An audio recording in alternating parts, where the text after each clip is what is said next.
여러분 안녕하십니까. 사법시험 4시가 2017년에 끝나고 그 이후에는 로스쿨이라고 하죠. 법학전문대학원을 통해서만 이 법조인이 나올 수가 있습니다. 그런데 요즘 이 사실을 없애서는 안 된다는 주장이 다시 제기되면서 논란이 뜨겁습니다. 오늘 양측 주장을 대표하는 분들 모셨습니다. 소개드립니다. 오수근 이화여대 법학전문대학원장, 이호선 국민대 법대 교수 나오셨습니다. 그리고 법조인 두 분, 이찬희 변호사, 나성철 변호사 나오셨습니다. 안녕하십니까. 네, 본격적인 토론에 앞서 고시생, 로스쿨, 학생 등 이 직접 당사자들의 말을 한번 들어보고 시작하도록 하겠습니다.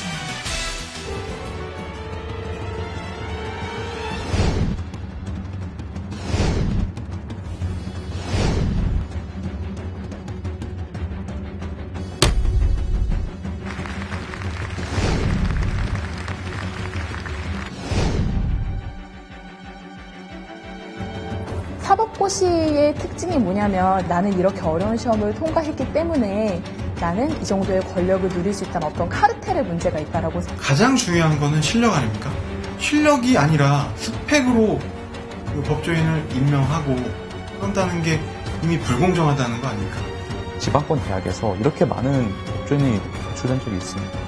근데 지금 정말 다양한 학교 출신의 사람들이 모여서 경쟁하면서 서로 실력도 확인하고 그런 과정에서 학벌 중심의 그런 사고도 많이 무너지고 있습니다. 로스쿨생들이 나와서 변호사가 돼서 너무 많은 법률 서비스가 저하가 되었기 때문에 지금 이런 문제들이 제대로 지금 터지고 있다는 생각합니다. 로스쿨은 문제가 있다. 물론 문제가 있겠죠. 그렇지만 그 제도를 보완하는 것이 앞서야 되지.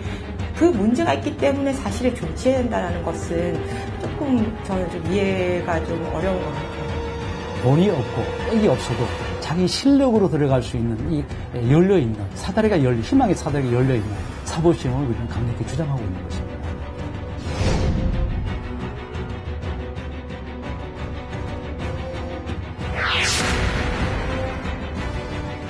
네, 긴장감이 돌 정도로 의견이 팽팽하죠. 자, 법적으로 2017년이면 사실을 없앤다고 결론이 난 것 아닙니까? 그런데 어떻게 이 교수께서는 폐지해서는 안 된다고 말씀하시는 겁니까?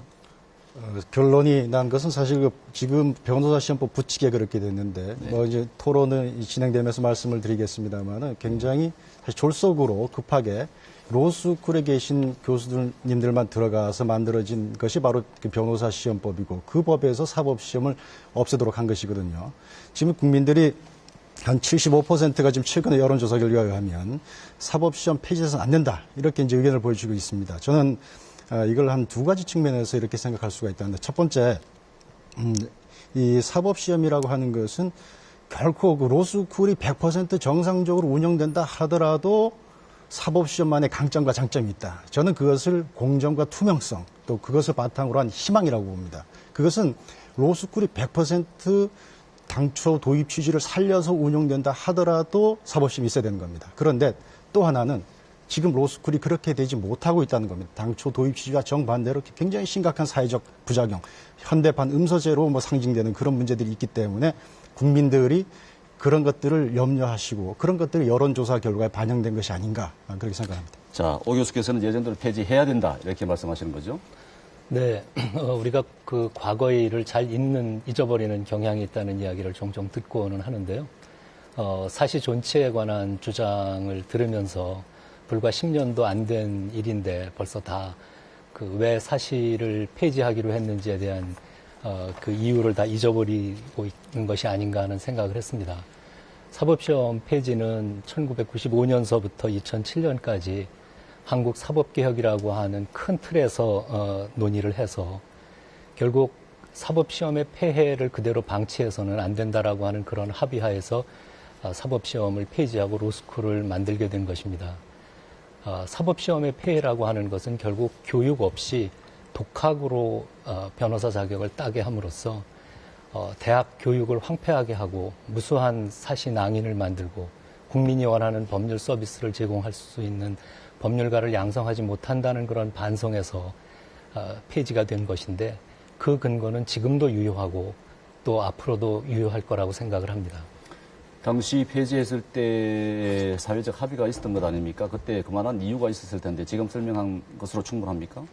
네, 그 당시에 저희 사회에서 법조인이 특권화됐다는 거, 특권 계급으로서 법조인이 존재해서 그런 것에 대해서 진입장벽을 좀 낮춰서 법조인의 수를 좀 많이 하자라는 측면, 또한 모든 대학 전공 학부에 관계없이 사법시험에 매진하는 관계로 대학 교육이 황폐화되는 문제점, 그다음에 그 사법시험의 3%라는 극히 저조한 합격률을 통과하기 위해서 너무나 많은 97%의 희생자를 배출하는 고시낭인을 배출하는 이런 사회적 기회비용의 낭비, 이런 모든 것을 다 고려할 때 사법시험에 대해서는 더 이상 우리 사회의 제도로서는 가치를 상실하고 새로운 제도, 국민적 합의에 의한 새로운 제도로 로스쿨이 도입되게 된 것입니다. 네.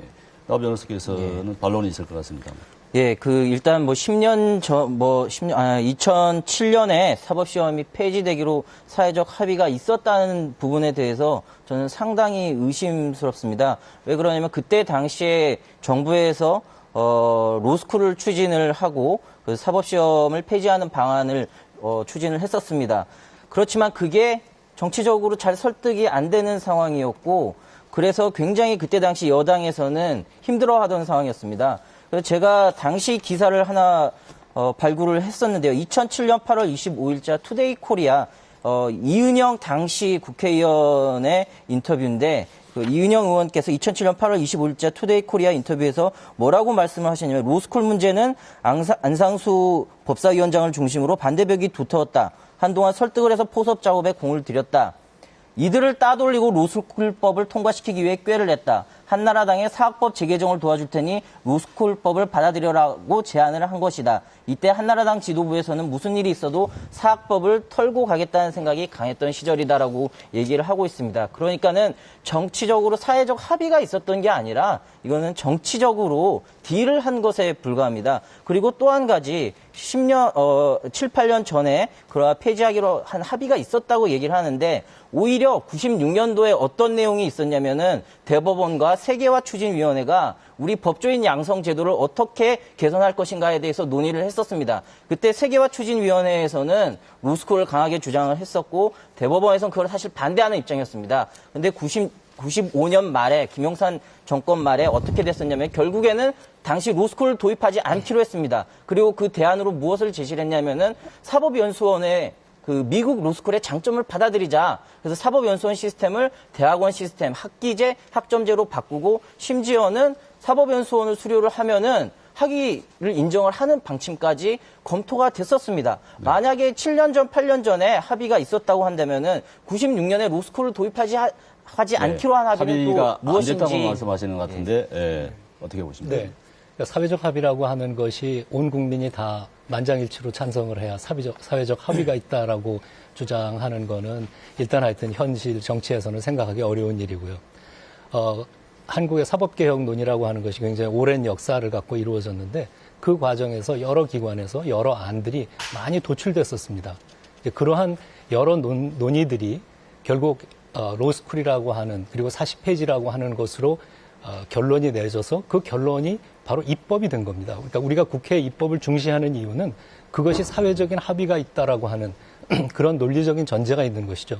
입법을 사회적 합의가 없었다라고 이야기하기 시작하면 적어도 우리가 법치사회를 이야기하는 그 근간이 흔들릴 수 있습니다. 그 점에서 우리가 현재 법으로 제정이 돼서 수년간 존속했던 그 내용을 사회적 합의가 없다라고 이야기할 때는 상당히 신중해야 된다고 생각을 합니다. 죄송합니다만 제가 좀 말씀드릴게요. 저는 좀 생각을 달리하는 게, 한 번 입법이 됐다고 해서 그게 영원한 사회적 합의로 존속되는 건 아닙니다. 잘 아시겠지만 입법이 된다 하더라도 그 입법이 위헌 법률일 수도 있고, 그렇기 때문에 헌법재판소에서 위헌 결정을 내리기도 하죠. 그리고 사회적 합의는 얼마든지 변할 수 있다고 생각을 합니다. 96년도에 로스쿨을 도입하지 않기로 당시에 세계화 추진위원회와 대법원이 결정을 했듯이, 그리고 그 후에 로스쿨을 하기로 하지 않았습니까? 그럼 그 이후에 또 사회적 합의가 바뀌었을 수도 있습니다. 실제로 2015년 5월 28일자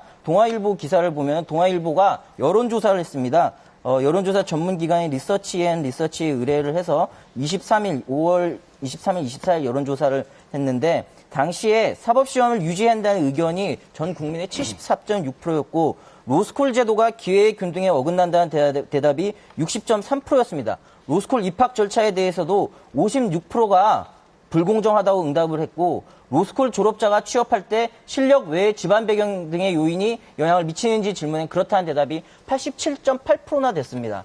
2007년에 로스쿨이 도입되고 사법시험이 폐지하기로 하는 사회적 합의가 있었다고 하더라도 7년 동안 로스쿨 제도를 운영을 해보니까 이제는 사회적 합의가 바뀌었다는 거죠. 네. 자, 오늘 제가 이 한 말씀 의견들이 굉장히 드리겠습니다. 팽팽해서 오늘은 뭐 거의 선거방송 진행하듯이 예, 시간까지 제가 한마디만 좀 말씀드리겠습니다. 정확하게 반론을 듣고 제보를 그렇게 하도록 하겠습니다. 지금 나 변호사님이 말씀하신 게 저는 법률가로서 상당히 의아할 정도의 발언입니다. 왜냐?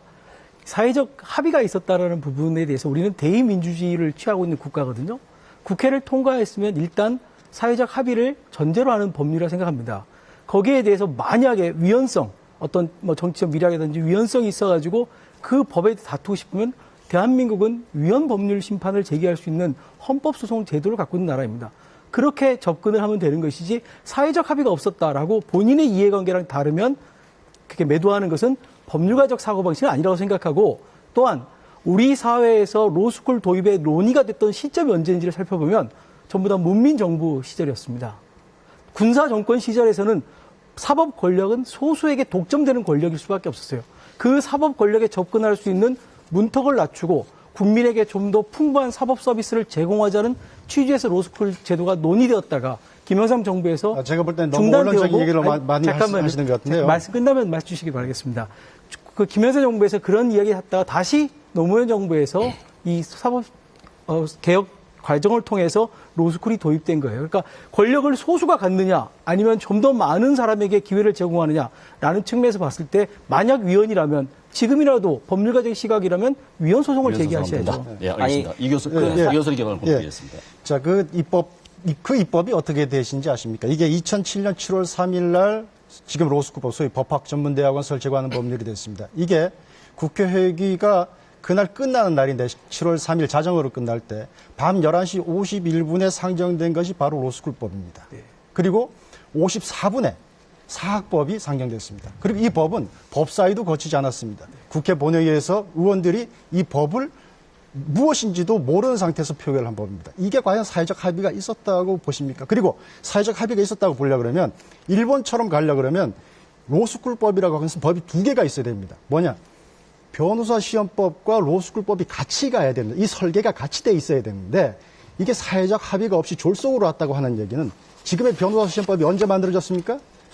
로스쿨법은 2007년에 만들어졌고 변호사 시험법은 2009년에 만들어졌습니다. 로스쿨을 개원하고 나서 비로소 변호사 시험법을 만들어 놓은 거죠.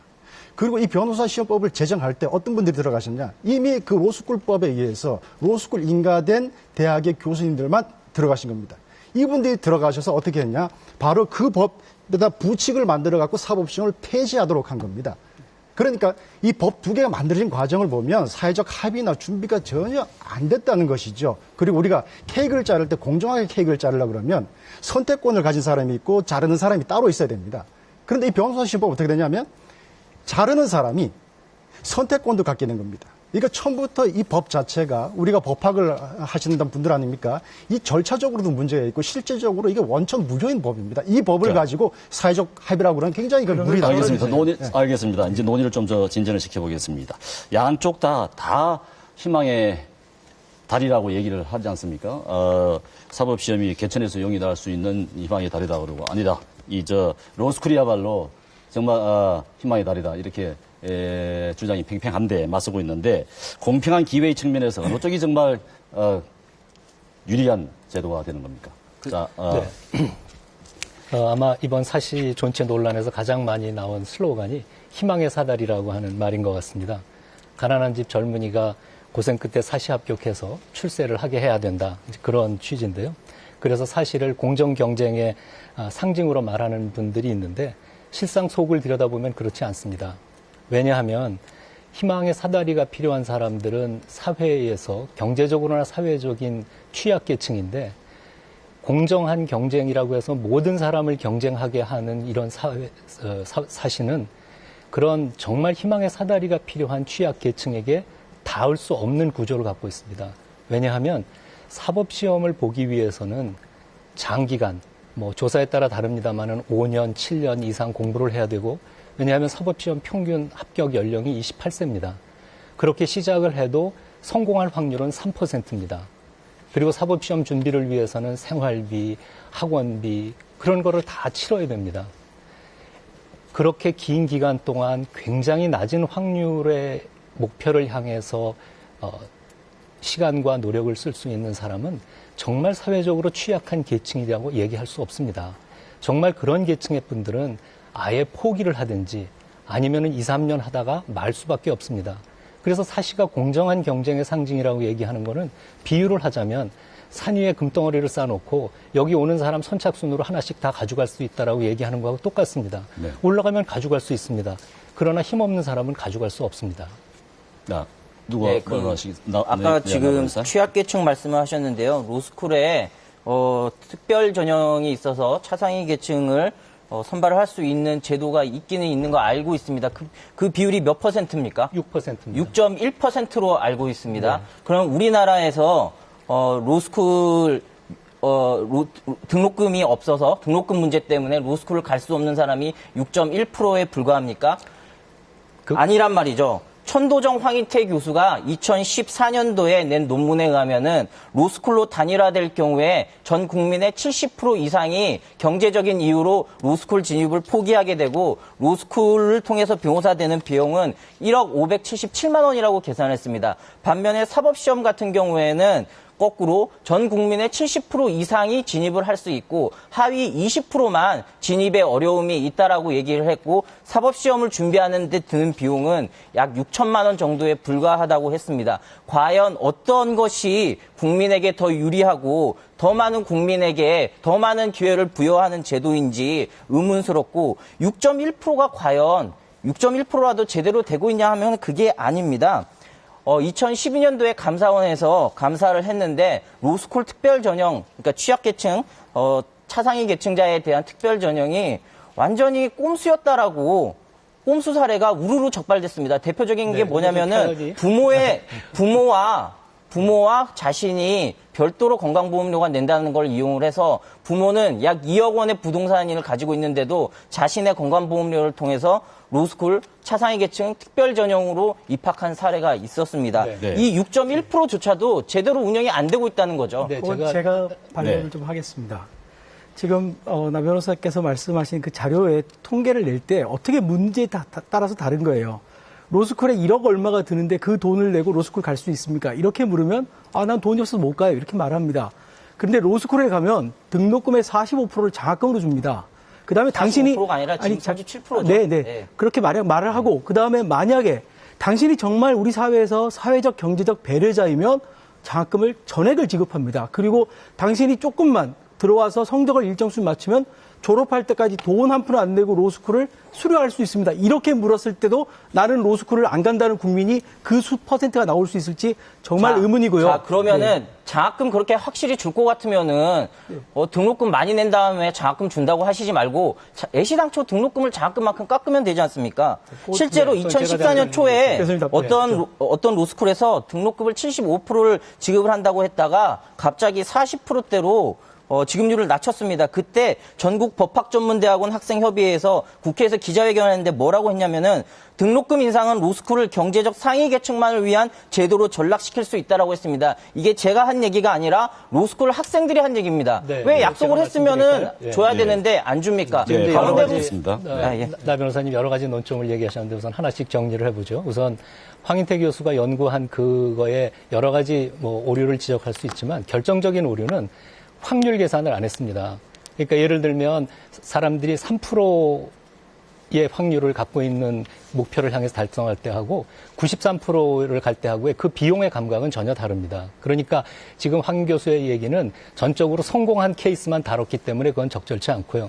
두 번째 아까 감사원에서 무더기로 우수수 하셨다고 그랬는데 정확히 몇 건인지 아십니까? 몇 건을 적발했습니까? 우리가 어떤 팩트를 얘기를 할 때 우수수 적발한 것다는 거하고 몇 건을 적발했다는 건 다릅니다. 대한민국에서 수십만, 수백만의 입시를 치르는데 그때마다 서류 심사에서 오류가 발생할 수 있습니다. 그런 서류 심사에서의 오류하고 제도의 흠을 얘기하는 것은 전혀 다르다고 생각합니다. 그거는 어떤 우리가 사태에 대한 객관적인 합리적인 해결을 위해서는 주의할 부분이라고 생각을 하고요. 장학금을 그렇게 줄 것 같으면 등록금을 깎아주지 왜 그러냐? 그러고 싶습니다. 그러나 그게 저희가 맨 처음에 시작할 때 교과부에서 낸 여러 가지 서류나 그런 것 때문에 용이하지 않습니다. 법전협에서 여러 차례 장학금과 등록금을 동시에 낮추는 방안을 제의했지만 그건 아직 받아들여지지 않습니다. 등록금을 못 준 장학금을 못 준 학교가 있었습니다. 왜냐하면 지자체에서 지원해주기로 했었는데 지자체에서 그 지원을 끊었습니다. 그런 케이스가 또 하나가 있었습니다. 그럼 앞으로도 장학금을 줄 수 있을지 불확실하다는 말씀 아닌가요? 학교마다 다를 수 있죠. 네. 그 학교마다. 그런데 전체적인 통계를 놓고 보면 우리나라에서 38.2%가 전체적인 평균으로 장학금을 받습니다. 그 말은 무슨 말이냐? 10명의 학생 중에 러프하게 얘기하면 4명의 학생은 등록금을 안 내는 것이고 6명은 내는 겁니다. 그러면 아까 6%로 대한민국의 취약계층을 다 커버할 수 있느냐? 당연히 없죠. 그럼 나머지는 뭘 갖고 커버하느냐?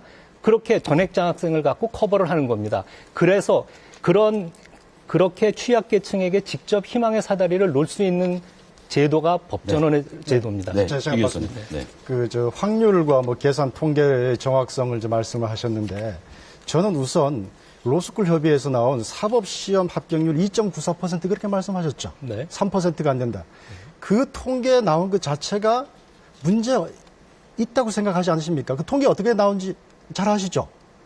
1963년부터 최근까지 사법시험 응시한 사람들, 누적적으로 응시한 사람들을 전부 다 분모로 놓고 그리고 여태까지 사법시험 합격한 사람들을 분자로 놓고 계산하면 정확하게 2.94%가 나옵니다. 그 얘기는 무슨 얘기냐? 저 사법시험 4학년 때 한번 보고 1차 한번 보고 그 다음에 1차 한번 보고 최종 합격했습니다. 그러면 제가 두 사람으로 카운트 되는 겁니다. 그 고시낭인 말씀하실 때 저는 제 스스로를 낭인 하나 만들어 놓고 제가 된 거예요. 그러면 만약에 시험을 3번 봤다? 낭인이 2사람이 생기는 겁니다. 유령 낭인입니까?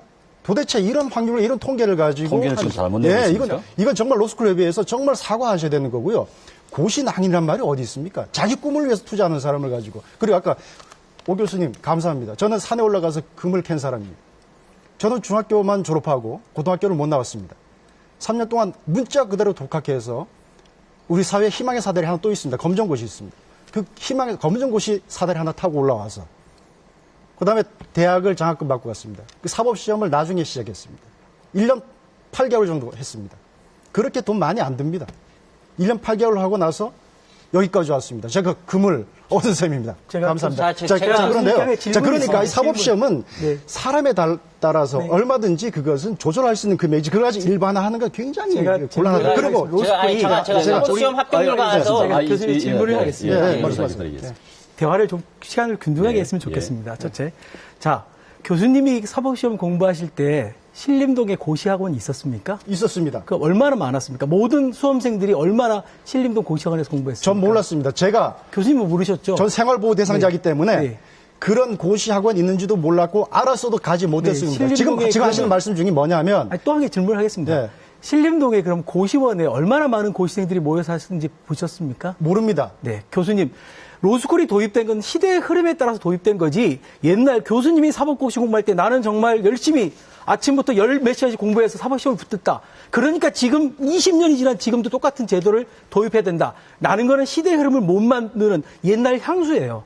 저는 그렇게 생각합니다. 저는 신림동에서 고시 공부했었습니다. 학원도 다녀봤습니다. 그랬더니만 이 비용이라는 것이 정말 이거는 나는 이제 앞으로 몇 년 못하겠다라고 했습니다. 제가 아는 엄태섭 변호사라고 이 친구는 아버지가 택시기사예요. 여섯 가족이 지하 단칸방에 살았는데 고등학교만 졸업 군대 가서 군대에서 독학사로 학사학위를 받았습니다. 사법시험 공부하고 싶었는데 자기는 고시원 생활비를 댈 수 없었어요. 그때 로스쿨이 생겼습니다. 일단 들어와라. 장학금 줄 테니까. 안 되면 신용대출 해줄 테니까 들어와라. 그래서 자기는 로스쿨에 가서 생활비, 학비를 받고 로스쿨을 다니면서 지금 변호사가 돼서 너무나 열심히 잘하고 있습니다. 예. 그럼 시대의 흐름을 따라가야죠. 사법시험으로 지금 다시 옛날 향수에 빠져. 나 변호사의 말씀 사법시험 합격률에 대해서 말씀을 드리겠습니다. 아까 사법시험 합격률이 3%고 97%가 떨어지는 시험이라고 말씀을 했고 그것 때문에 사법시험이 낭인을 발생해서 폐지돼야 된다는 논리시죠. 올해 서울시 공무원 경쟁률이 몇 대 몇인 줄 아십니까? 56.9대 1입니다. 1.7%입니다. 합격률이. 올해 국가공무원 7급 공채가 몇 대 몇이었는지 아십니까? 81.9대 1입니다. 합격률 1.2%입니다. 합격률이 2%, 3%대인 거는 어느 공무원 시험이나 마찬가지고 오히려 다른 공무원 시험에 비하면 사법시험은 합격률이 더 높다고 할 수 있습니다. 자, 사법시험 2.9%, 3.3%인데도 없앤다고 한다면은 서울시 공무원 시험 없애야겠네요? 국가공무원 7급 공채 없애야 됩니까? 네. 아니죠. 아니죠. 없애면은 안 되죠. 그런 사람들을 낭인이라고 말을 하면은 안 됩니다. 이 변호사님 말씀하신 대로 잠깐만요. 제 말이 안 끝났는데 낭인이라고 하는 거는 결국에는 불가능한 거에 자기의 인생을 헛되이 낭비한다는 말씀인데 우리나라는 자유주의 국가이고 국가는 국민이 아무리 어리석은 선택을 하더라도 국민 개인의 자유와 선택을 존중을 할 의무가 있습니다. 국민이 잘못된 선택을 국가가 보기엔 일견 잘못된 선택을 했다고 해서 그거를 하지 말라고 하는 거는 그 자체가 국가가 과도하게 국민의 자유를 제한을 하는 겁니다. 자, 만약에 네, 그게 낭인이라는 표현이 적절하지 않은지 모르겠습니다만 얘기만 한 번 더 할게요.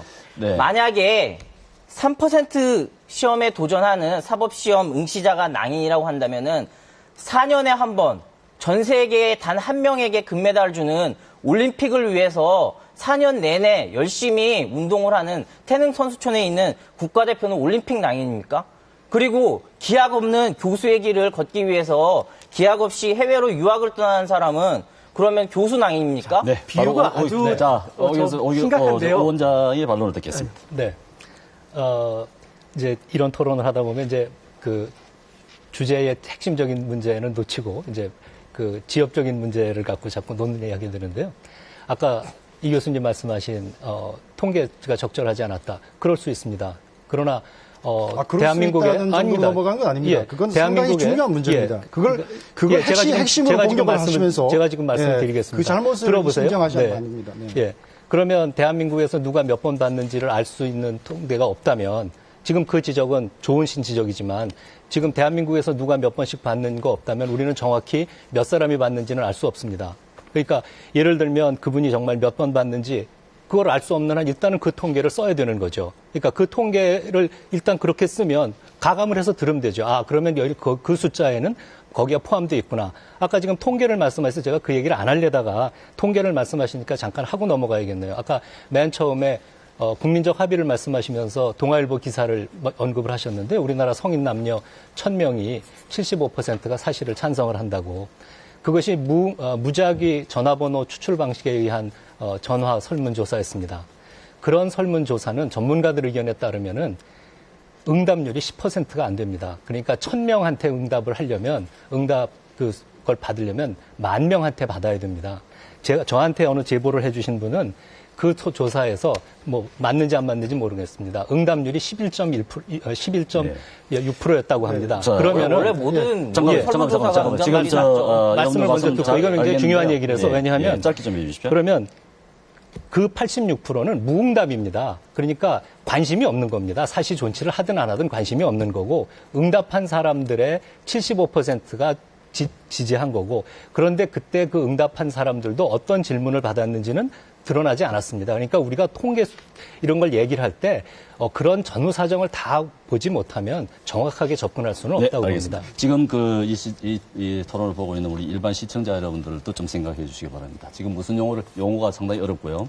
또 전문적인 말씀들을 하시니까 이해가 좀 어렵습니다. 로스쿨 자체도 그렇습니다. 로스쿨이 지금 3년입니까? 네. 3년이죠. 네. 비용이 그렇게 많이 드는 겁니까? 그리고 비용과 그 기간에 있어서 로스쿨하고 사시하고 비교를 했을 때 어떤 차이가 있는 겁니까? 제가 아까도 어떤 기간적인 문제로 이제 말씀을 드리면, 근데 그 전에 잠깐 한 가지만 더 제가 넘어가기 전에 말씀드리면, 지금 우리 이찬익 변호사님께서 지금은 시대가 달라졌다고 말씀하시는데 안 그렇습니다. 제 제자 중에 이번에 사법시험 2차를 3번째 보는 친구가 있습니다. 그 친구는 신림동은커녕 고시원에 갈 돈도 없어서 저랑 몇몇 동기들이 한 달에 얼마씩 모아서 그 친구를 주면 그 친구가 그거 가지고 집 근처에 가서 독서실 가서 공부합니다. 이런 친구들 로스쿨에서 받아주겠습니까? 받아주죠, 로스쿨이. 그래서 5%의 그렇게 말씀하시면 안 됩니다. 로스쿨에서 제일 먼저 보는 건 뭔지 아십니까? 뭐죠? 학점 보죠. 네. 학점 관리하려고 그러면 아르바이트 하면 학점 관리 안 됩니다. 그리고 현실적으로 로스쿨에서 학점만 보나요? 현실적으로 로스쿨의 1단계 시험은 법학 적성 시험과 학점과 서울 시내 로스쿨에서 2단계에 다시 품성 시험도 또 그거 봅니다. 여러 가지 서울 시내 제 말씀 안 끝났습니다. 서울 시내 로스쿨에서 소위 명문대를 빼놓고 들어갈 수 있는 티오가 얼마나 되는지 아십니까? 제가 재직하고 있는 학교에서 2012년부터 2015년까지 검사가 2명 나왔습니다. 그런 학교임에도 불구하고 사실 현실적으로 수도권 로스쿨에서 받아주질 않습니다. 학점이 좋아도 받아주지 않습니다. 사실입니다. 교수님 로스쿨 혹시 면접위원을 해보신 적 있으신가요? 저는 예전에 로스쿨 면접 시험 위원을 했는데 사법 시험을 봤을 때 저는 제 말씀은 지금도 여전히 법대를 나오고 사법연수원에 합격한 다음에 로스쿨에서 박사과정을 마쳤어요. 현존하는 모든 법조인 양성제도를 다 경험했습니다. 그 박사과정은 로스쿨이 그리고 아니죠. 사법연수원의 SJD의 과정이 로스쿨에서 같이 수업 듣습니다. 다 기록 쓰고 했습니까? 네, 같이 수업 듣습니다. 그거 뭐라고 했습니까? 그 변호사 잘못하셨네요, 그러면. 무슨 큰 착각을 하시는데 로스쿨을 전혀 모르시는 거예요. SJD라는 것은 이미 실무가한테 전문 박사과정을 해서 자기 전문 분야를 좀 더 하게 해서 이미 기록 쓰는 거는 마스터한 사람들이고. 그게 지금 로스쿨하고는 제가 다른 거죠. 말씀드리고 싶은 거는 저는 교수님이 경험하지 못한 사법시험, 교수님과 저는 사법시험을 같이 면접을 봤어요. 공정하다고 생각합니다.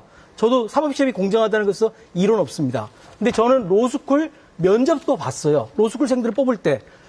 3분의 위원이 참석합니다. 한 분은 그 학교 교수님, 한 분은 법대 교수님이 아닌 타과 교수님, 그리고 한 분은 어느 대학 출신이 관계없이 변호사, 3인 1조가 돼서 저 로스쿨생에 대해서 문제를 물어보고 인성을 검사하고 시험을 쳐서 합격 여부를 결정합니다. 공정성을 말씀하시는 그런 모양인데요. 공정하죠. 지금 불공정하다고 말씀하시는 교수님은 주장만 하시는 거지 거기에다 어떤 경우에 불공정했다는 증거가 있습니까? 제가 그러면은 누가 불공정하게 입학했는지 제 얘기에 대해서 현실적으로 그런 학점을 갖고 있으면 받아주지 않는다는 겁니다. 장학금에 대해서 그렇게 자신이 있으시다면은 사회의 배려자는 학점과 관계없습니다. 장학금 비율을 한번 얘기를 해보겠습니다.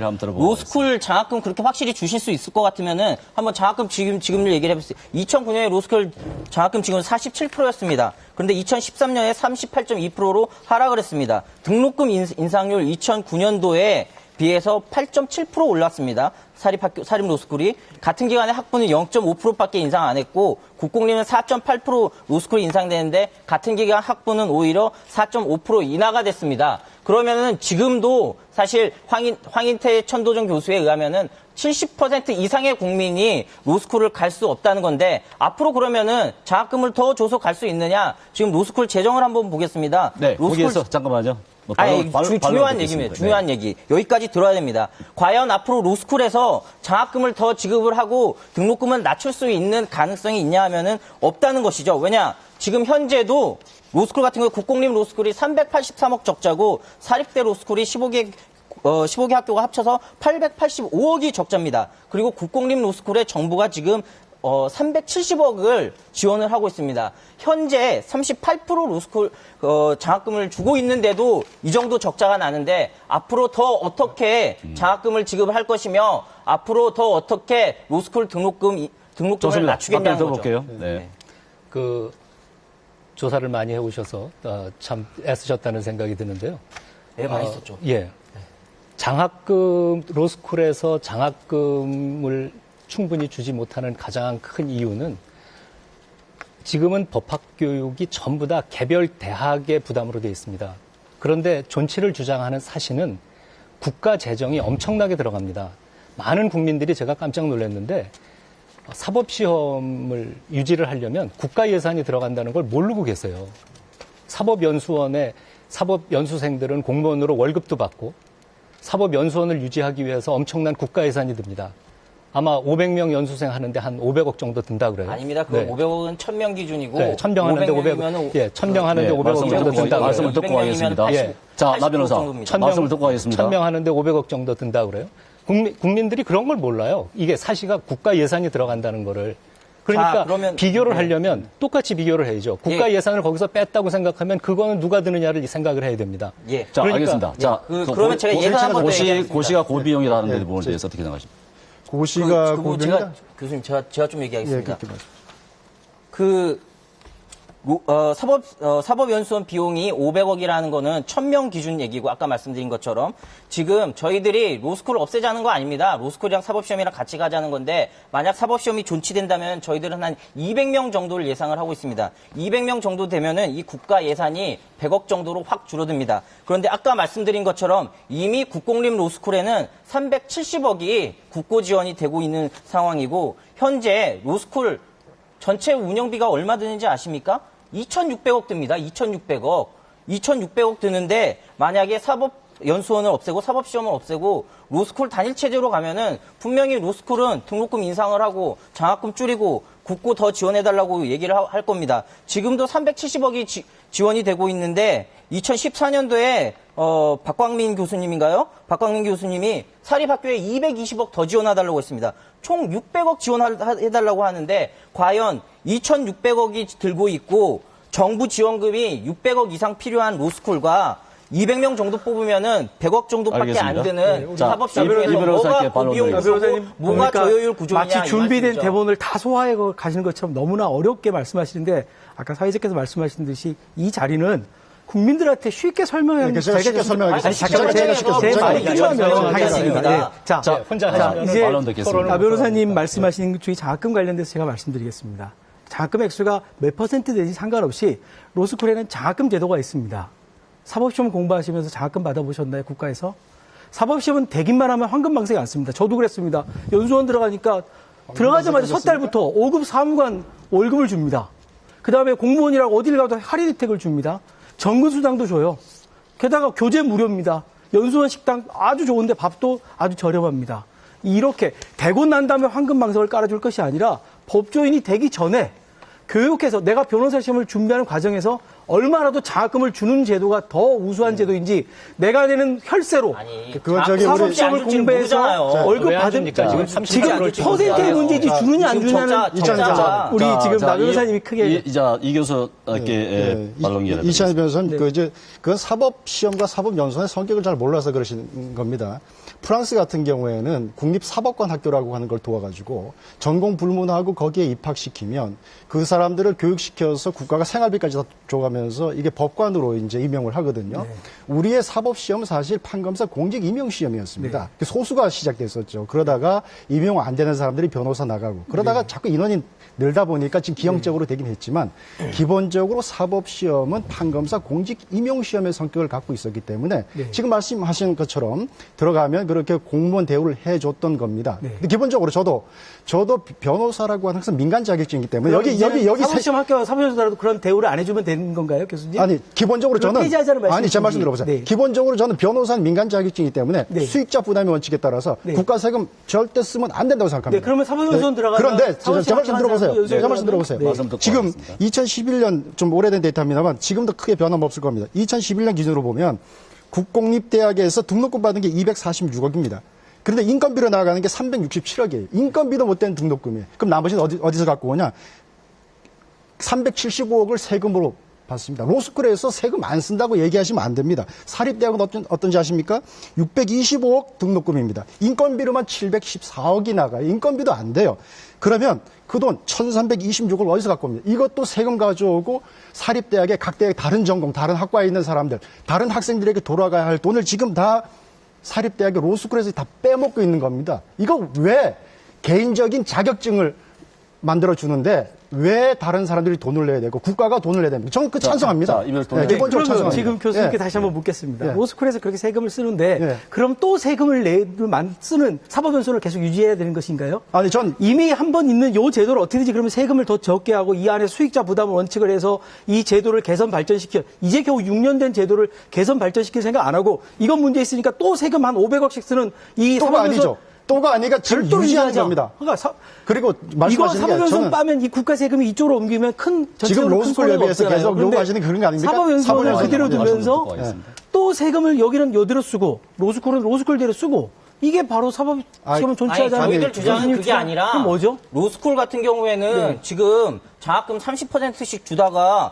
나 변호사님 계속 장학금 얘기 하시는데 장학금 때문이죠. 장학금을 주지 않지는 않지 않습니까? 퍼센테이지가 달릴지 몰라도. 37%를 주고 있는데 장학금을 주다가 지금 재정 적자가 네. 국공립 로스쿨은 380억이 나고 있고 네. 사립대학이 800억이 적자가 나고 있지 않습니까? 네. 제 생각에는 로스쿨은 본질적으로 돈이 많이 들어갈 수 있는 밖에 없는 제도입니다. 그래서 사립학교에서 그러니까 이제 지금 현재 우리 민주주의에 로스쿨에서 맞는 이런 거죠. 재정 적자가 네. 발생하는 자, 이유는 변호사님, 뭐냐면은 그게 바로 로스쿨이 본질에 맞지 않게 원래 고비용 구조인데 저비용 구조로 운영을 하려다 보니까 1,100억이나 그러면 되는 적자가 제가 발생을 한다는 거죠. 그러니까 저희들 주장은 로스쿨에서 무리하게 장학금을 주려고 하지 말고 사법시험을 존치를 우리 시키면은 사회는 로스쿨은 더 이상 민주주의하고 자본주의 사회예요. 자, 나 변호사님 만약에 좀 진정하시고요. 지금까지 사법연수원을 통해서 유일한 독점적 변호사 법조인 배출 구조를 전국의 25개 로스쿨을 통해서 이제는 공정 경쟁의 시대로 접어들었습니다. 그래서 지금 나 변호사님 말씀대로 장학금을 많이 주면 우수한 학생 유치해서 그 로스쿨이 잘 되면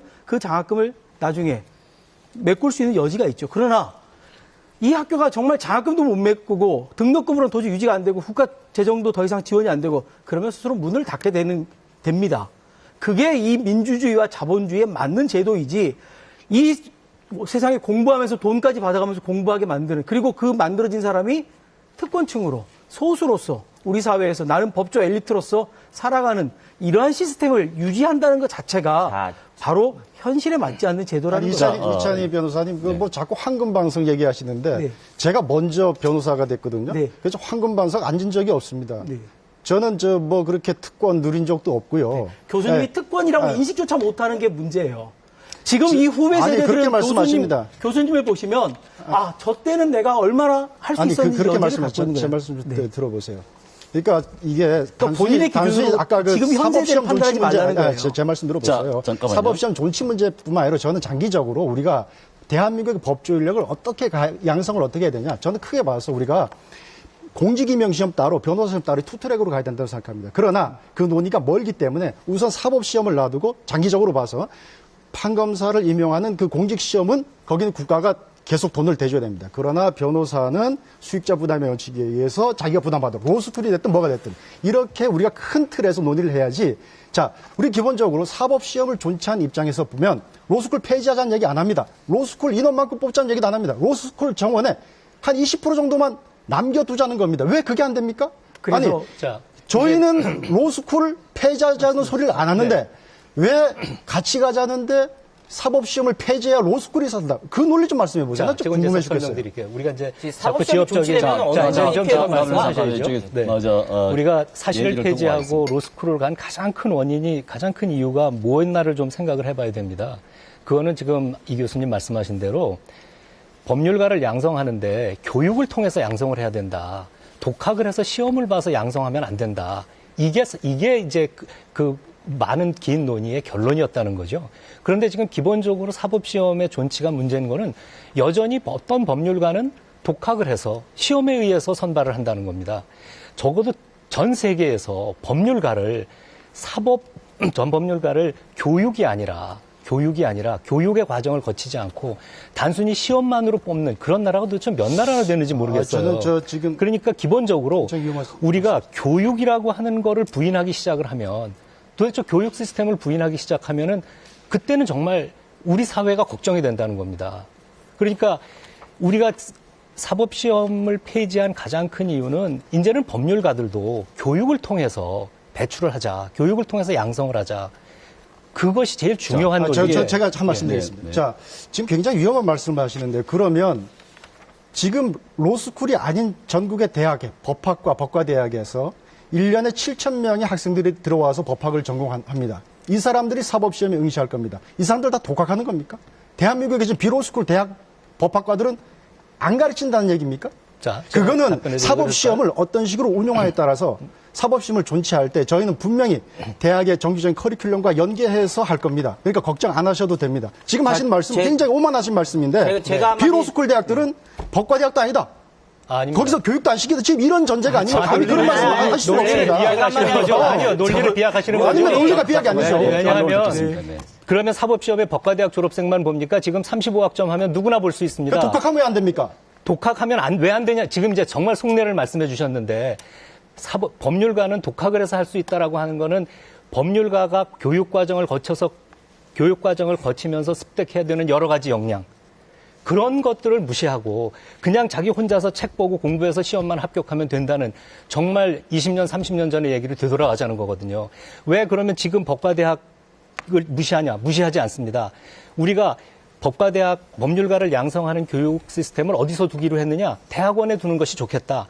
학부에서 법학도 하고 경영학도 하고 공학도 하고 인문학도 한 여러 가지 다채로운 전공을 한 사람들이 대학원에 와서 법과대학원에 와서 3년 동안 공부하는 것이 법률가를 양성하는데 가장 좋겠다고 생각을 해서 만들어진 게 로스쿨이거든요. 그러니까 당연히 사법시험이 없어져도 지금 법과대학에서 공부하고 있는 학부 법과대학에서 공부하고 있는 학생들이 로스쿨에 들어와서 법률가로 양성될 수 있는 거죠. 왜 사법시험이 없으면 법과대학 교육이 없어진다고 생각하세요? 나 변호사 드리겠습니다. 예. 지금 교육에 의한 양성 말씀 잘하셨습니다. 자, 그러면은 사법시험은 교육 안 받습니까? 사법연수원에서 2년 교육을 받고 그 2년 교육을 받지 않으면 변호사가 될 수가 없습니다. 로스쿨 같은 경우에는 선발 후 시험이 교육 후 선발을 하는 시스템이고 사법시험은 선발 후 교육하는 시스템입니다. 교육이 앞이냐 뒤냐의 차이일 뿐이지 사법연수원 역시 교육에 의한 양성 맞습니다. 그러면은 사법연수원이나 로스쿨이나 둘 다 교육이 이루어진다면 과연 어떤 교육이 더 좋냐. 제가 한번 로스쿨 커리큘럼 봤습니다.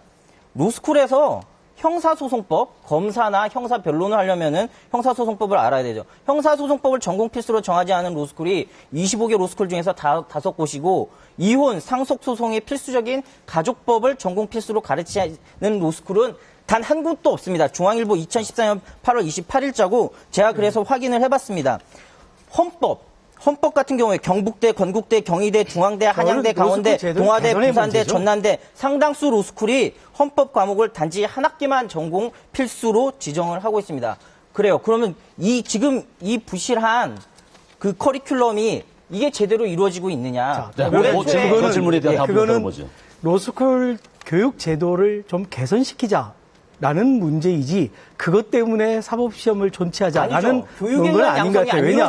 제일 처음에 저희가 사법시험을 폐지하고 이제 로스쿨을 가자라고 했던 그 근거 중에는 법조인의 특권을 철폐하자. 그 다음에 어떤 사법연수원의 고비용, 국민의 혈세로 유지되는 사법연수원의 고비용, 잠깐만 제 말씀 듣고요. 우리 서로 변호사니까 자기의 반론을 충분히 한 다음에 방어를 합시다. 근데 팩트에 기초를 해서 말씀하셔야죠. 그 다음에 고비용 구조가 국민의 혈세로 유지되는 사법연수원의 고비용 제도가 문제가 있다라는 것과 마지막 하나는 대학 교육의 정상화였습니다. 불과 한 10년 전만 해도 대학 도서관에 가보시면은 창가에 좋은 자리에는 다 법사가 놓여 있었어요. 거기 앉아있는 학생은 법대 학생들이 아닙니다. 모든 과의 학생들이었습니다. 근데 로스쿨은 아무튼 아까 이 교수님 말씀 잘하셨어요. 학부 성적이 중요한 역할을 할 수 있습니다. 3분의 1이 학부 성적으로 구별되어 있으니까. 그러니까 일단 자기 전공을 열심히 합니다. 학점을 받아야지 내가 법조인이 될 수 있으니까.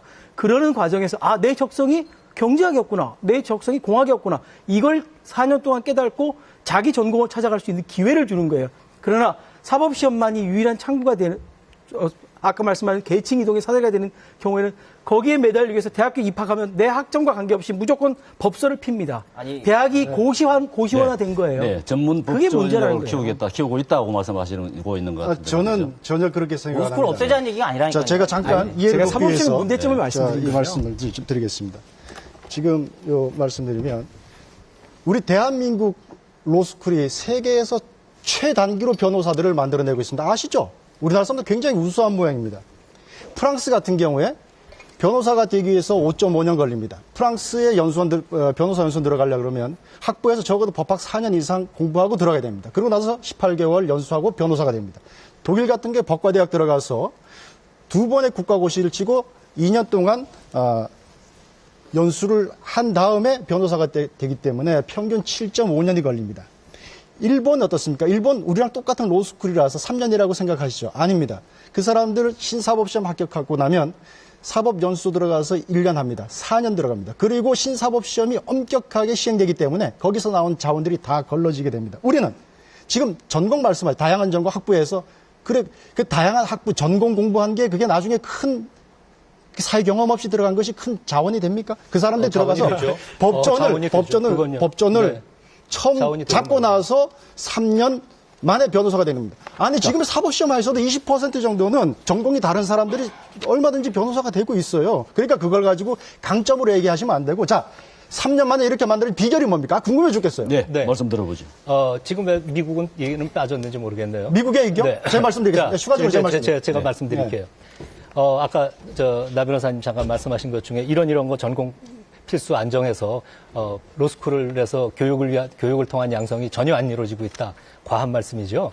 전공 필수로 정하느냐 안 정하느냐는 건 그 학교 커리큘럼의 방침과 관련된 것이고 전공 필수로 정하든지 안 정하든지 학생들은 자기가 필요한 것 찾아서 듣죠. 또 교육에 의한 양성이면 다 들어야 전공 필수 해야죠. 그러면 예를 들면 이거 다 하지 않았습니까? 헌법을 몇 학생이나 듣는지 한번 조사해 보셨습니까? 헌법 안 듣는 학생 제가 알기로는 없습니다. 어떤 학생이 헌법을 안 듣습니까? 자기 과목에 학교에 헌법이 전공 필수가 아니라고 해서 안 듣는 건 그건 상상할 수 없는 거죠. 그리고 제도적으로 안 들어도 되지 않습니까? 가끔 안 듣는 사람이 정말 100에 한 명은 있을지 모르지만 그런 걸 갖고 제도 전체를 평가하면 안 되죠. 어차피 그 학생이 헌법을 들었는지 안 들었는지의 문제는 그건 나중에 다시 평가할 기회도 있는 것이고. 결국에는 헌법 교육을 안 받은 법조인이 양성되는 거 아닙니까? 그건 교육에 의한 양성이 아니지 그러니까 않습니까? 그런 거를 아주 드문 예를 일반화시켜서 아니, 아직 법학 교육이 드문 아니다라고 예지 얘기하는 헌법 교육을 건 안 받은 넌센스인 법조인 거죠. 양성의 문제라면 아까 말씀하신 자. 독학에 의한 사법시험을 봐서 아니, 자기 혼자 사법시험은 공부하는 헌법 거여서 연수원에서 2년을 배우지 않습니까? 자, 다시 이제 두 헌법에 번째 얘기 대해서 들어가서 어렵습니까? 나 변호사님 저랑 다른 얘기하죠. 변호사를 혼자 내시면 공부하는 게 나쁩니까? 그런 말씀에 혼자 공부하는 게 왜 나쁩니까? 자, 제가 말씀 진정해 독학에 주시고요. 의해서 학원 다녀야 됩니까? 아니, 진정해 사교육 받아야 되나요? 주시고요. 말씀을 왜곡하지 말씀을 말고요. 듣고 또 네, 왜곡하지 바로 마시고요. 기회 드리겠습니다. 제가 드린 말씀은 헌법을 교육을 받지 않았더라도 독학에 의해서 헌법을 공부해도 변호사로서 훌륭히 할 수 있습니다.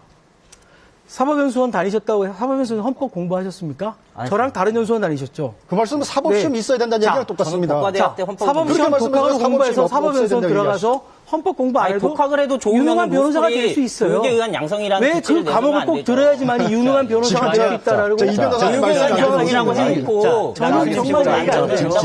자, 아니, 진정들 하시고요. 헌법 안 들은 변호사가 있듯이 연수원대 헌법을 전공하는 변호사가 있듯이 로스쿨 그럼 다니면서 형사소송법은 어떻습니까? 자, 그럼 형사소송 안 하는 변호사도 있을 수 말씀하시면은 있죠. 모든 아니, 어떻게 법과목을 형사소송 나겠습니다. 변호사가 생각하겠습니다. 전문가라는 진정들 해주시고요. 진정들 해주시고요. 형사소송을 잘 공부하고 형사소송을 서로의 주장만을 내수지 마시고요. 전공을 하지 않는 변호사는 말씀을 충분히 있을 수 듣고 있습니다. 반론 기회를 드리겠습니다. 충분히 드리겠습니다. 자, 교수님.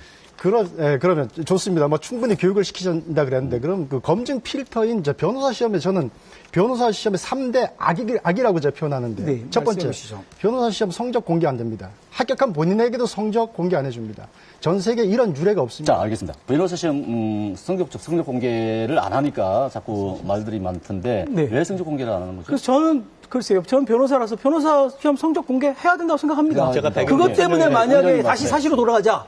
그렇다면 당연히 공개를 해야죠. 그래서 공정성을 확보하는 담보 장치를 마련해야지. 왜 성적 공개를 안 하죠? 해야죠 이제는. 잘 아시겠지만은 제가 그냥 시청자들을 위해서 잠깐 배경 설명을 하면 변호사 시험을 공개 안 하는 이유는 그 전에는 사법연수원 기수와 사법연수원 성적으로 대한민국의 모든 법조인을 줄을 세울 수 있었습니다. 그래서 이런 조크가 있었죠. 법조인들은 등산할 때도 자기 그 서열 순서대로 그 줄 맞춰서 올라간다고. 아까 이 변호사님이 사법 시스템의 큰 틀을 바꾸자라고 하는 그런 말씀하셨는데 제일 큰 것이 그렇게 단일한 기준에 의한 서열화를 이제 깨보자는 겁니다. 다양화로 가는 겁니다. 그래서 연수원 성적 그런 단일한 성적뿐만 아니라 다른 여러 가지 요소로 평가를 받고 평가를 하는 세상으로 가자. 그래서 로스쿨의 입학 전형에서도 한 가지만 보지 않고 리트도 보고 영어도 보고 학점도 보고 면접도 하는 거고요.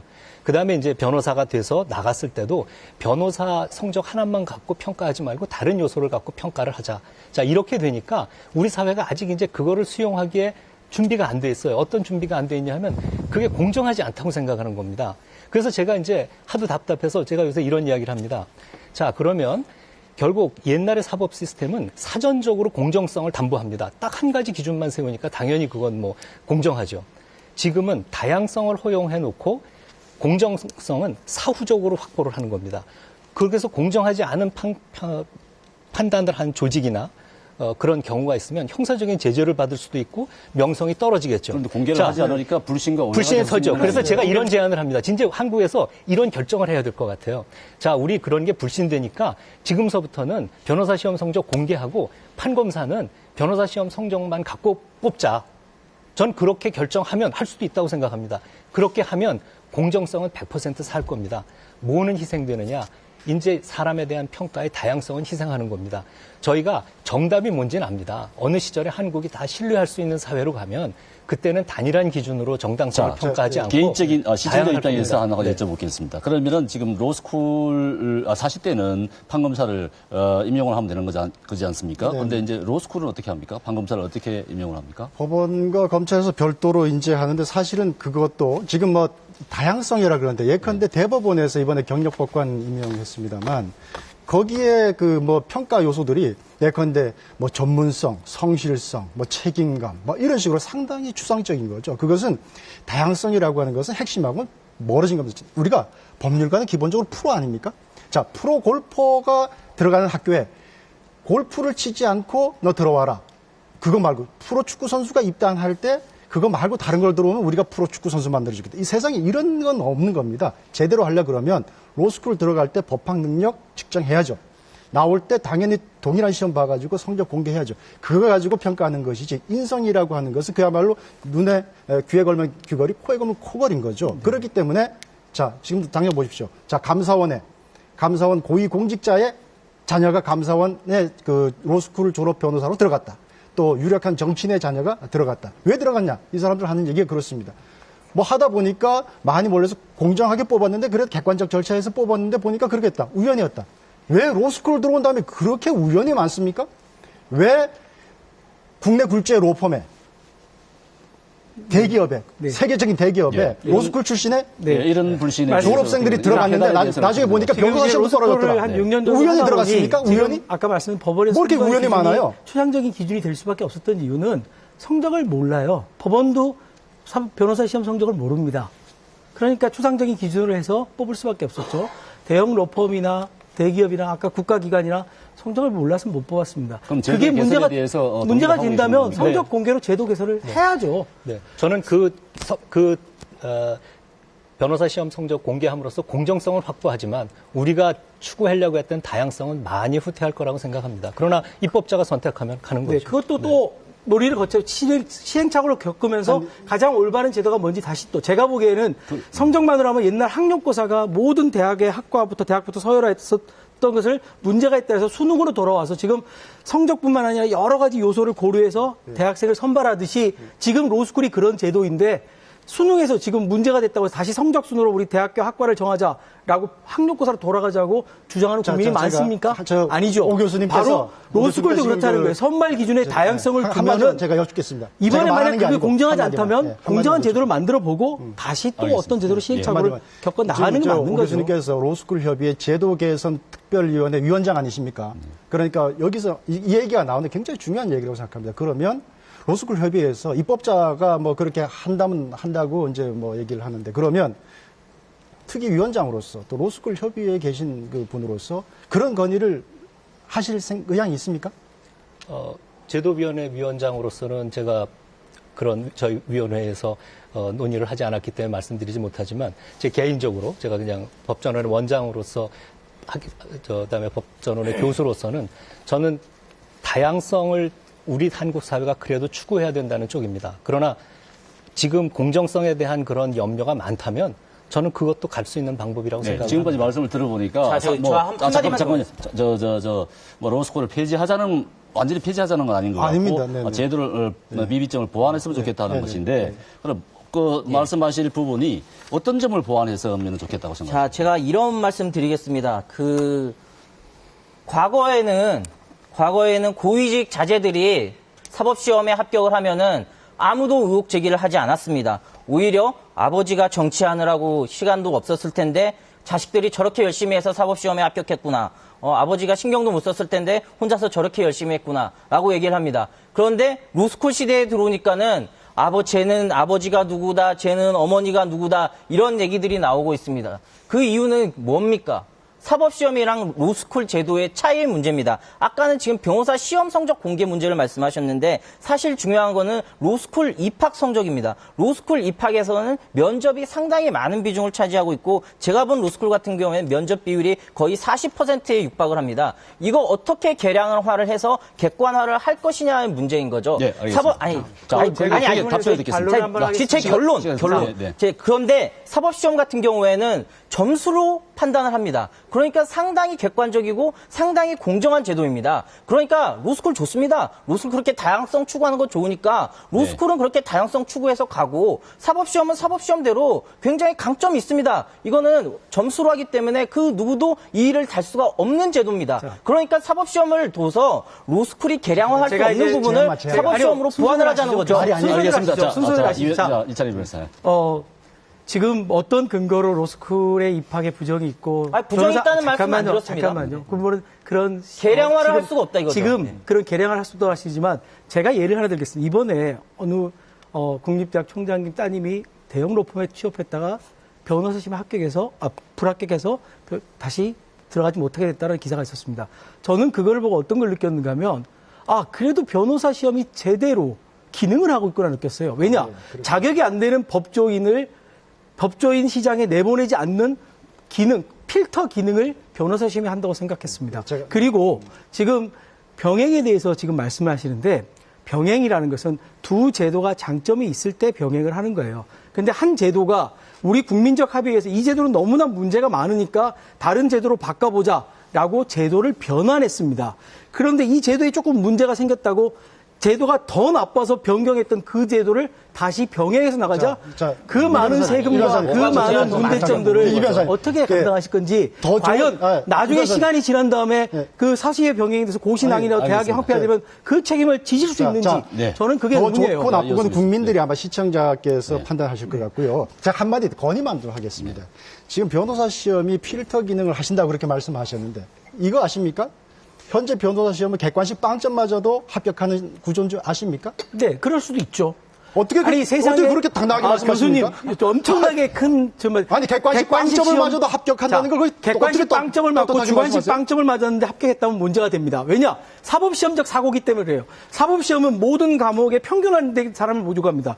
그래서 성적이 수석을 하더라도 점수는 수석이라도 한 과목에 과락이 나오면 떨어져요. 제 말씀 안 끝났습니다. 그거는 다양성을 추구하는 데 문제가 있다는 거예요. 우리가 적어도 변호사를 떠나서 지성으로 얘기를 해야 됩니다. 자, 보십시오.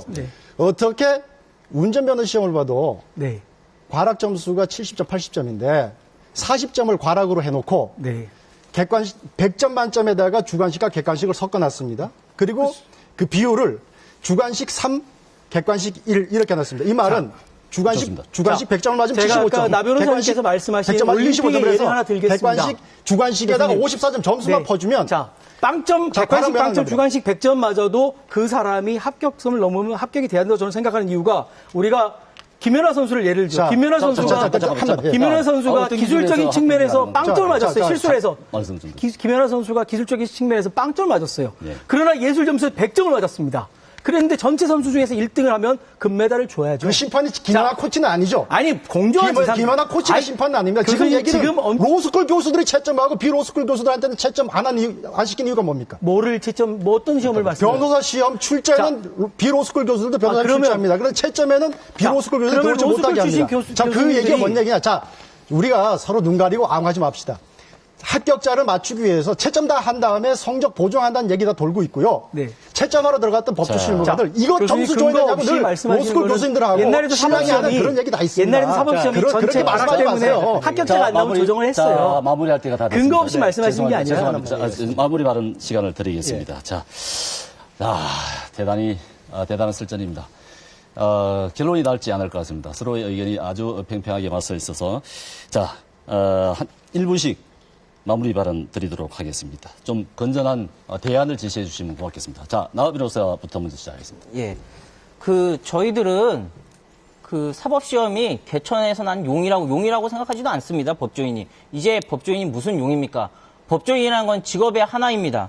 그런데 지금 로스쿨이 1년 등록금이 지금 1,500만 원, 2,000만 원에 육박하는 상황에서 서민들은 로스쿨 갈 수 없습니다. 그러니까 왜 서민들에게 법조인이라는 직업을 빼앗냐 이거죠. 그리고 또 한 가지 저희들이 주장하는 건 로스쿨 없애자는 거 아닙니다. 로스쿨도 분명히 로스쿨이 뭐 백해무익한 제도겠습니까? 로스쿨도 분명히 장점은 있겠죠. 그러니까는 로스쿨은 로스쿨대로 두고 또 로스쿨에는 없는 장점이 사법시험에 있습니다. 그건 뭡니까? 결국에는 객관화된 점수에 의하고 그리고 주관이 개입할 여지가 없이 매우 공정한 제도라는 것은 부인할 수가 없는 부분입니다. 그러니까 로스쿨이 취약한 부분을 사법시험 존치로 해결을 하자는 거죠. 그렇게 사법시험을 존치시키면은 로스쿨은 굳이 장학금 주느라고 1년에 1,100억씩 적자를 안 내도 되고 로스쿨은 어차피 네. 고비용 제도입니다. 자. 그러니까 로스쿨은 로스쿨대로 충분히 등록금을 받고 더 좋은 교육을 제공을 하라 이거죠. 알겠습니다. 로스쿨의 성패는 사시가 존치되면 로스쿨이 망하고 사시가 자, 없어지면 거의 로스쿨이 성한 게 아니라 로스쿨의 성패는 로스쿨이 시간을 과연 정해서 좋은 마이크를 꺼야 될 정도가 되겠습니다. 네. 자, 자, 제가 네, 제 이부터. 차례인가요? 네. 저는 북한 이스라엘 주민들을 상대로 법률 상담을 한 10년 정도 했습니다. 사법시험 제도에서 단 한 명의 합격자가 없었어요. 로스쿨 제도에서 특별 전형으로 합격을 했습니다. 장애인들 상당수가 합격하고 있습니다. 사회적 약자, 경제적 약자들 합격하고 있습니다. 바로 장학제도의 힘입니다. 장학제도가 없다라고 말씀하시는데 장학제도가 그런 기능을 하고 있는 게 우리 사회이고 사법시험이라는 것은 아까 말씀드렸듯이 법조인의 특권화라든지 대학의 정상화를 위한다든지 그다음에 그 법률 시장을 이제 국내에서만 싸우지 말고 글로벌하게 전 세계 우리 한국은 제조업은 이제 포기해야 될 단계거든요. 금융과 법률과 이런 서비스업으로 국제 경쟁에서 싸워서 이겨야 되는 그런 시점입니다. 사법연수원 제도 절대로 국제 경제 시대에 맞지 않습니다. 알겠습니다. 이호승 교수. 사법시험이 폐지되면 전 세계에서 자기 돈으로 대학원 나와서 석사 받아야만 판사라고 하는 공직에 임명될 수 있는 나라는 우리나라밖에 없습니다. 미국 로스쿨 되지만 법관들 거의 40개 주에서 선거로 뽑습니다. 주검찰총장 선거로 뽑습니다. 일본 로스쿨 있지만 예비시험 두고 있고요. 또 행정부처 공무원들 판검사를 갈 수 있는 길 열어두고 있습니다. 프랑스 공짜로 법관 교육 시킵니다. 독일도 마찬가지로 법과대학 공짜로 시킵니다. 대한민국만 대통령이 장차관, 국회의원 석사학위 요구합니까? 공무단임권에 아주 중대한 국민의 기본권 침해 문제가 생기는 겁니다. 사법시험이 폐지되면. 네. 네. 사법시험을 폐지한 가장 큰 이유를 다시 한번 상기할 필요가 있다고 생각합니다.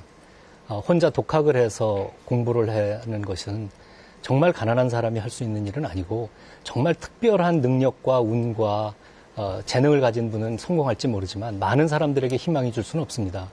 로스쿨은 그런 보호가 희망의 사다리가 필요한 그런 취약계층에게 직접 사다리를 놓을 수 있습니다. 그다음에 더 문제는 뭐냐 하면 사법시험이 존치가 되면 결국 우리나라 대학 교육은 특히 유수한 대학의 학부 교육은 황폐화됩니다. 우리가 그런 것을 바라지 않기 때문에 지금에 있는 로스쿨 제도에 문제가 있다면 그것을 계속 보정해 나가면서 전체적으로 한국 법률가들이 정말 국제적인 역량을 갖춘 그런 법률가가 됐으면 합니다. 네, 여러분의 치열한 토론 좋습니다. 그렇지만 어떻게 하면 법률 서비스의 질을 높일 것인가 국민의 입장에서 봐주시기를 바랍니다. 오늘 여러분들의 토론이 앞으로 좋은 대안을 찾는데 큰 도움이 됐으면 합니다. 오늘 늦은 밤까지 함께해 주신 여러분 감사합니다. 오늘 나오신 여러분들께 감사의 말씀 드립니다. 고맙습니다. 수고하셨습니다. 수고하셨습니다.